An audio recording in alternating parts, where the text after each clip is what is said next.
Hello hello everyone. সকাল সকাল উঠে রেডি হয়ে কোথায় যাচ্ছি? দাঁড়াও দাঁড়াও, সব বলছি। প্রথমেই দেখো ভিডিওটা শুরু হয়েছে আমার আর বোনুর মারামারি দিয়ে, কারণ আমি ওকে খেপাচ্ছিলাম। আর তারপরে আমি মুখ দিয়ে ধোয়া বের করার চেষ্টা করছিলাম, কারণ তখনও শীতকাল ছিল, বাট বেরোচ্ছিল না। আর তারপর এই পাপিটা ওর মার সাথে এসছিল আমাদেরকে বাই বাই জানাতে, আর আমরা ওদেরকে বিস্কিট দিলাম খেতে। কিন্তু দুজনকে আলাদা করে দিলেও এই পাপিটা ওর মা যেখানে খাচ্ছিল সেখানে গিয়ে খাচ্ছিল, তো তারপর আমরা এক জায়গাতেই দিয়েছিলাম। আর কি কিউট দেখতে না ও, আর ওর কালারটাও খুবই সুন্দর। তারপর আমরা রওনা দিলাম আমাদের ডেস্টিনেশনের উদ্দেশ্যে। মাঝখানে খিদে পেয়ে গিয়েছিল, তাই বাবা এই নিউট্রি চয়েস বিস্কিটগুলো ওঠার আগে কিনে নিয়ে উঠেছিল, সেটাই আমরা খেলাম। তারপর রাস্তায় এক জায়গায় গাড়ি দাঁড় করিয়ে আমরা খেলাম হাঁসের ডিম সেদ্ধ, আর বাবা সবাইকে কাপে চা ঢেলে দিচ্ছিল ফ্লাস্ক থেকে। বাট ওখানে গ্লাসে লিটারালি সবাই চা খাচ্ছে আর ও মাছ ভাজা খাচ্ছে, আমিও খাচ্ছি যদিও। কালকের কিছুটা মাছ এক্সট্রা থেকে গিয়েছিল, তো মা সেটাই ভাজা করে নিয়ে এসেছিল, আমরা সেটাই খাচ্ছিলাম। তারপর আমরা আবার রওনা দিলাম, আর মাঝখানে একটু কাজ ছিল, যেটা ছিল শিলিগুড়িতে, কারণ গাড়ির সার্ভিসিং করানোর ছিল কিছু।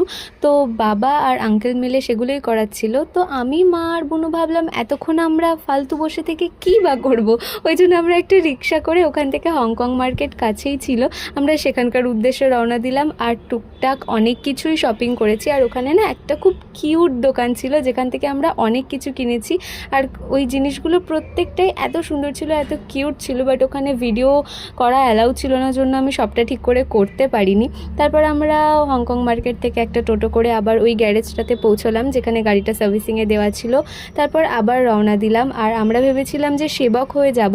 আর সেবকের মোমো তো খুবই ভালো, প্লাস যদি এই সুন্দর ভিউটার সাথে মোমোটা এনজয় করা যায়, ইট ফিলস লাইক হেভেন ভাই।